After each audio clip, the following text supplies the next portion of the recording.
أشهد أن لا إله إلا الله وحده لا شريك له وأشهد أن محمدا عبده ورسوله أما بعد فأعوذ بالله من الشيطان الرجيم بسم الله الرحمن الرحیم۔ سامعین و ناظرین کرام، السلام علیکم ورحمۃ اللہ وبرکاتہ۔ تاریخ احمدیت کا سلسلہ وار بیان جاری ہے۔ سیدنا حضرت مرزا غلام احمد قادیانی، امام مہدی و مسیح موعود علیہ السلام کی سیرت و سوانح پر پروگرامز پیش کیے جا رہے ہیں۔ آپ علیہ السلام کی سیرت و سوانح جاننے سے آپ علیہ السلام کی صداقت کی طرف رہنمائی ملتی ہے۔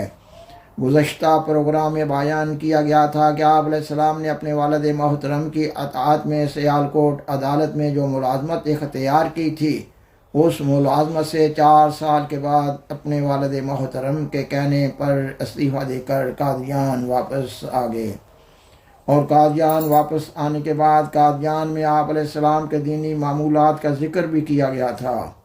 اس پروگرام کے ذریعہ اس مضمون کو آگے بڑھایا جا رہا ہے۔ تاریخ احمدیت جلد اول صفحہ 118 اور 119 کے حوالہ سے بیان کیا جا رہا ہے کہ 1872 عیسوی سے آپ علیہ السلام نے ملک کے مختلف اخبارات میں اپنے مضامین چھپوانے سے کالمی جہاد میں حصہ لینا شروع کیا۔ ان دنوں آپ علیہ السلام ملک کے کئی ایک مشہور اخبارات مختلف زبانوں میں شائع ہونے والے منگواتے اور ان کا مطالعہ کرتے۔ غیر زبانوں کے اخبارات کے جستہ جستہ مقامات سے ان کا ترجمہ سنتے۔ اگر ان اخبارات کے کالموں میں اسلام پر کوئی اعتراض کیا ہوتا تو اس کا جواب لکھوا کر شائع فرماتے۔ آپ علیہ السلام کا پہلا مضمون بنگلور کے 10 روزہ اخبار منشور محمدی میں 25 ذی القعدہ 1294 ہجری مطابق 25 اگست 1872 عیسوی کو شائع ہوا۔ آپ علیہ السلام نے اس مضمون میں مذاہب عالم کے لیے بیان کیا کہ تمام انسانی معاملات و تعلقات میں سچائی بطور بنیاد کے ہے، اس لیے سچے مذہب کو جانچنے کا ایک آسان طریق یہ ہے کہ اس نے سچائی کی کتنی زوردار تعلیم دی ہے۔ آپ علیہ السلام نے تمام مذاہب کو اسلام کے بالمقابل سچائی کی تعلیم پیش کرنے کے لیے ایک انعامی رقم کا بھی اعلان کیا۔ کسی نے بھی اس چیلنج کو قبول نہ کیا۔ خاکسار بیان کرتا ہے کہ آپ علیہ السلام کے اخلاق حسنہ میں سے سب سے اہم اور بنیادی خلق اپنے آقا سیدنا حضرت محمد رسول اللہ خاتم الانبیاء صلی اللہ علیہ وسلم کی پیروی میں سچائی کے اعلیٰ معیار پر قائم ہونے کا ہے۔ یہ وہ اہم خلق ہے جو سرچشمہ اخلاق ہے۔ یہ وہ اہم خلق ہے جیسے انبیاء علیہ السلام کی صداقت کی پہچان ہوتی ہے۔ اس لیے خاکسار اس پروگرام میں سچائی کے خلق عظیم کی اہمیت و عظمت بیان کرنا چاہتا ہے۔ یہ کہ ہر مسلمان بخوبی جانتا ہے کہ جب ہمارے پیارے آقا سیدنا حضرت محمد رسول اللہ خاتم الانبیاء صلی اللہ علیہ وسلم اپنی نبوت کا اعلان کرنے کے لیے کوہ صفا پر تشریف لے گئے تو آپ علیہ السلام نے اپنی نبوت کا اعلان کرنے سے پہلے اپنی قوم سے اپنی اسی خلق عظیم سچائی پر قائم ہونے کے واسطہ سے بات کی۔ آپ صلی اللہ علیہ وسلم کی قوم نے تصدیق کی کہ ہم نے آپ صلی اللہ علیہ وسلم کو ہمیشہ سچ بولتے ہی دیکھا ہے۔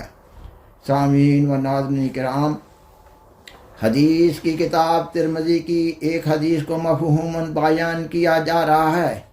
آپ علیہ السلام فرماتے ہیں کہ میری صدی بہترین صدی ہے، اور پھر اس صدی کے بعد والی صدی، اور پھر اس دوسری صدی سے بعد والی تیسری صدی، اور اس کے بعد مسلمانوں میں جھوٹ پھیل جائے گا، اور پھر ایک دوسری روایت کے مطابق 1000 سال تک یہ برا عمل جاری رہے گا۔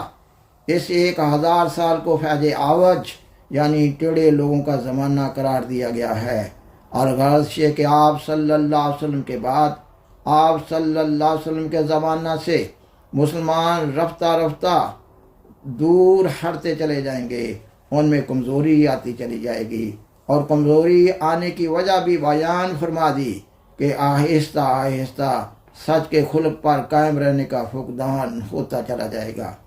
آپ صلی اللہ علیہ وسلم نے واضح رنگ میں فرمایا کہ مسلمانوں میں جھوٹ پھیل جائے گا، اور فرمایا یہ زمانہ 1000 سال کا ہوگا، اور اس زمانہ کو فیض عوض یعنی ٹیڑے لوگوں کا زمانہ قرار دیا۔ سوال پیدا ہوتا ہے کہ آپ صلی اللہ علیہ وسلم نے اس ٹیڑے زمانہ کی 1000 سال تک کی حد بندی کیوں فرمائی؟ کیوں نہ فقط یہ فرما دیا کہ پھر جھوٹ پھیل جائے گا؟ کیوں نہ جھوٹ پھیلنے کے اس ٹیڑے زمانہ کو قیامت تک کے لیے کھلا نہ چھوڑ دیا؟ پہلی 3 بہترین صدیوں کے ساتھ 1000 سال کا ٹیڑھا زمانہ ملانے سے 13 صدیوں کا دور پورا ہو رہا ہے۔ بنیادی طور پر یہ مضمون قرآن مجید کی سورۃ السجدہ کی آیت 6 میں بیان ہوا ہے۔ اس آیت کا اردو ترجمہ پیش کیا جا رہا ہے۔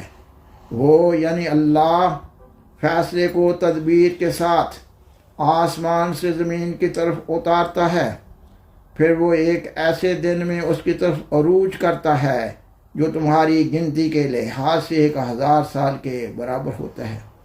سیدنا حضرت مسیح موعود علیہ السلام اس آیت کی تفسیر میں بیان فرماتے ہیں۔ اس آیت میں اللہ تعالیٰ نے اس بات کو صراحت سے اور وضاحت سے بیان کر دیا ہے کہ گمراہی کا زمانہ دعوت قرآن کے زمانہ کے بعد 1000 سال کا زمانہ ہے، اور اس کے بعد مسیح موعود مبعوث ہوگا، اور اس بیان تعیین کے بعد خصوصاً جب اس کے ساتھ گزشتہ انبیاء علیہ السلام کی کتب میں 1000 سال کے ذکر کو ملا دیا جائے تو جھگڑا ختم ہو جاتا ہے۔ بس تو فکر کر اور فکر کر یہاں تک کہ تجھے یقین حاصل ہو جائے۔ سامعین و ناظرین کرام، قرآن مجید کی اس آیت اور مذکورہ احادیث سے براہ راست یہ تو مترشح نہیں ہو رہا کہ 14ویں صدی میں مسلمان جھوٹ بولنا چھوڑ کر سچ کے خلق پر قائم ہو جائیں گے، جبکہ زمینی حقائق بھی یہ بتا رہے ہیں کہ مسلمان من حیث القوم جھوٹ پر جھوٹ بولنے کے عادی ہیں۔ مسلمان زوما جب عالمی تناظر میں مسلم دنیا کے مسائل مثلا کشمیر یا غزہ کے مسلمانوں کا ذکر کر رہے ہوتے ہیں تو وہ برملا اس حقیقت کا اعتراف کر رہے ہوتے ہیں کہ کسی ملک کا بھی کوئی سیاسی و مذہبی لیڈر سچ پر قائم نہ ہے، اور یہی حقیقت ہے کہ مسلمان زوما منافقت، جھوٹ اور قول و فعل کے تضاد کا شکار ہیں، جبکہ آپ صلی اللہ علیہ وسلم نے ٹیڑے لوگوں کے زمانہ کو 13ویں صدی ہجری کے اخیر تک جاری رہنا بیان فرمایا ہے۔ اس حدیث کا مطلب یہ ہے کہ آپ صلی اللہ علیہ وسلم 13ویں صدی ہجری کے اخیر یا 14ویں صدی ہجری کے آغاز کو حضرت امام مہدی و مسیح موعود کی بعثت کا زمانہ قرار دے رہے ہیں، جبکہ حضرت امام مہدی و مسیح موعود کے ذریعہ اسلام میں پھر مبارک دور کا آغاز ہوگا، اور حضرت امام مہدی و مسیح موعود سیدنا حضرت محمد رسول اللہ خاتم الانبیاء صلی اللہ علیہ وسلم کی نیابت میں تائیدی دین، اشاعت دین اور دفاع اسلام کا اہم فریضہ ادا کر رہے ہوں گے۔ خاکسار بیان کرتا ہے کہ کسی انسان کا سچ کے اعلیٰ خلق پر قائم ہو جانا اس کو اللہ تعالیٰ کا پسندیدہ بندہ بنا دیتا ہے۔ اگر آج مسلمان علماء احمدیت کے بالمقابل جھوٹ بولنا چھوڑ دیں تو مسلم دنیا کی بری حالت اچھی حالت میں تبدیل ہونا شروع ہو جائے گی۔ سیدنا حضرت مرزا غلام احمد قادیانی امام مہدی و مسیح موعود علیہ السلام سورۃ الحج کی آیت 31 کی تفسیر میں بیان فرماتے ہیں، حرام خوری اس قدر نقصان نہیں پہنچاتی جیسے قول زور۔ ایسے کوئی یہ نہ سمجھ بیٹھے کہ حرام خوری اچھی چیز ہے، یہ سخت غلطی ہے اگر کوئی ایسا سمجھے۔ میرا مطلب یہ ہے کہ ایک شخص جو اس طرارن سور کھا لے تو یہ امر دیگر ہے، لیکن اگر وہ اپنی زبان سے خنزیر کا فتویٰ دے دے تو وہ اسلام سے دور نکل جاتا ہے، اللہ تعالیٰ کے حرام کو حلال ٹھہراتا ہے۔ غرض اس سے معلوم ہوا کہ زبان کا زیاں خطرناک ہے، اس لیے متقی اپنی زبان کو بہت ہی قابو میں رکھتا ہے، اس کے منہ سے کوئی ایسی بات نہیں نکلتی جو تقویٰ کے خلاف ہو۔ پس تم اپنی زبان پر حکومت کرو، نہ یہ کہ زبانیں تم پر حکومت کریں، اور اناپ شناپ بولتے رہو۔ اور آپ علیہ السلام مزید بیان فرماتے ہیں، یقیناً یاد رکھو جھوٹ جیسی کوئی منحوس چیز نہیں۔ عام طور پر دنیا دار کہتے ہیں کہ سچ بولنے والے گرفتار ہو جاتے ہیں، مگر میں کیوں کر اس کو باور کروں؟ مجھ پر 7 مقدمات ہوئے ہیں، اور خدا تعالیٰ کے فضل سے کسی ایک میں ایک لفظ بھی مجھے جھوٹ لکھنے کی ضرورت نہیں پڑی۔ اللہ تعالیٰ تو آپ سچائی کا حامی اور مددگار ہے۔ یہ ہو سکتا ہے کہ وہ راست بات کو سزا دے؟ اگر ایسا ہو تو پھر دنیا میں کوئی شخص سچ بولنے کی جرات نہ کرے اور خدا تعالیٰ پر سے ہی اعتقاد اٹھ جائے۔ راست بات تو زندہ ہی مر جاویں۔ اصل بات یہ ہے کہ سچ بولنے سے جو سزا پاتے ہیں وہ سچ کی وجہ سے نہیں ہوتی، وہ سزا ان کی بعض اور مخفی در مخفی بدکاریوں کی ہوتی ہے اور کسی اور جھوٹ کی سزا ہوتی ہے۔ سامعین و ناظرین کرام، بالآخر درخواست ہے کہ برائے مہربانی اس پروگرام کو لائک کریں، دوسروں سے شیئر کریں اور عذرائے کرم اس چینل کو سبسکرائب کریں۔ جزاکم اللہ تعالی احسن جزا، وآخر دعوانا ان الحمد للہ رب العالمین، والسلام علیکم ورحمۃ اللہ وبرکاتہ۔